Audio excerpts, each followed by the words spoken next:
Okay, so here's my setup at home.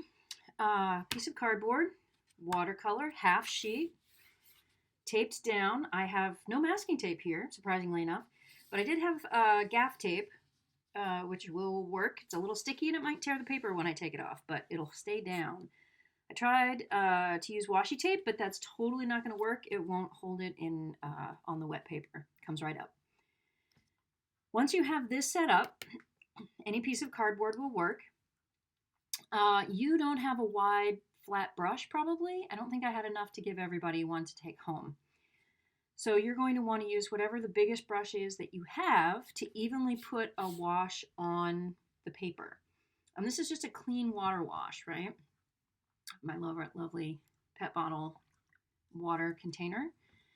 And you can, again, evenly distribute that across. It's going to take quite more water than you think, right? But you want to do it evenly so you don't have big puddles because you want the color to spread once you put it on. Now this is the same as the technique in the sort of purpley trees video that you watched, which you should have watched before you start this. Don't start this without watching those. But her brush was just a little bit different, so that's the one thing that's a little bit of a change. Okay. The other thing that's a little bit different is once we get this here, she talks about using yellow ochre. Our yellow is a little bit brighter than that. Also, you are going to do two, right? So one is going to be, say, maybe warm colors and one's cool colors or something like that, so you don't run into quite what she had with all three. So I'm going to do this first one with maybe, so we're using analogous colors, right? I think maybe I'll try this one with some purples and reds and oranges. Let's try that, because why not, right? So some of this, now I just put color on the brush and it's pretty bright color, right? You can actually, if that's too much, you can decide that you want to tone that down a little bit, right? You may decide that you want a little more blue in there. I'll make that a slightly cooler purple. So it's not quite so pink, right? So that. And then let me put the other colors down here on the palette too. Can we see that on the palette? No. Let me move this around. Okay. So here's my palette. This is one of the pieces of paper that you had in the packet that I sent home is a palette, right? It's the wax covered. So the side that has the wax on it, the smooth one, that's the side you want to use. So you can mix your colors, and then I can decide that, like, okay, there's my red. So if I use that red and that purple, wow. And this orange, maybe, how's that going to work? The orange and the red look pretty good together. The yellow with the purple is going to be complementary. It's going to get a little brown, right? So if I did this, it's going to get really brown. I don't know if I want that. Maybe I do in some places, maybe for the tree trunks and things. So we'll see how that goes. We'll see how that goes. Maybe not too much yellow. Okay. So, the other reason I was doing it on here is because you can put more water with your color. Once you get some color in there, right? You can then make sure you have enough water in with the color so that it's a fairly light wash for this, so that the first layer down is light. It's going to end up being your foreground, right? So we're going to maybe put some, maybe I can put a little more in there. A little more color. And again, I'm mixing the color on the palette first.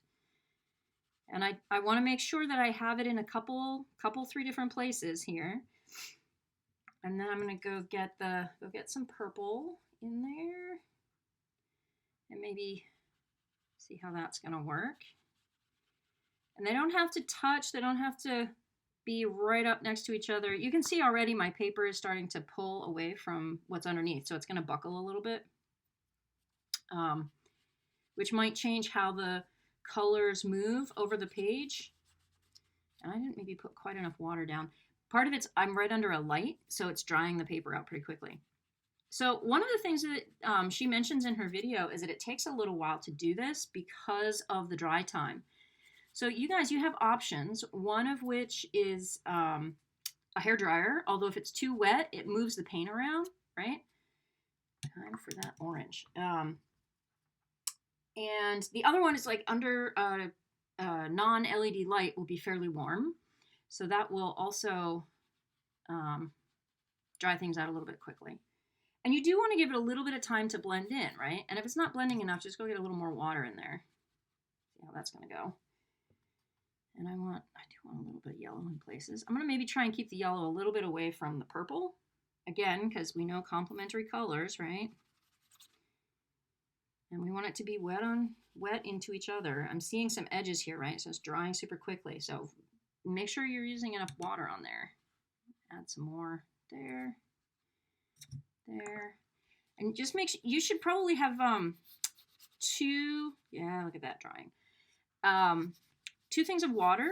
One, so you have a clean water that you can put in and just keep things wet, right? So as this bleeds and blends. Where am I? Maybe, whoa, right. There we go. Maybe a little bit more down here. And more orange in a couple places.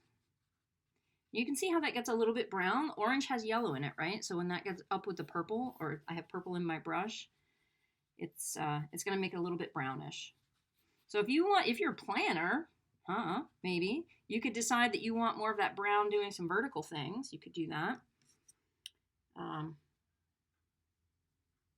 could even mix a little bit of it over there. Decide you need some here.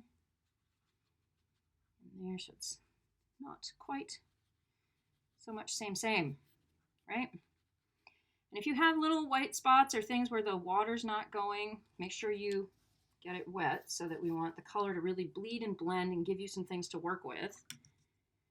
Add a little more yellow over a couple of the orange spots. So it's a little more there. And a little more there. Okay. Bada bang. So this is step 1. So I'm going to halt this and let it dry. No, mostly halt. When do you know enough is enough, right?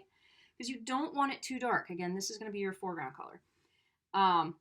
Let that dry, and then we'll come back and do the sketches. As was mentioned in her video, go research some of your options for types of trees, right? We want to have a variety, some branches, and we're going to start with the base of the trees about here, right, for this layer, so that you have space for the middle ground. So this is foreground, middle ground, background, right? So you have at least those 3 layers of trees, which means 4 layers of color. Okie dokie. Part 1.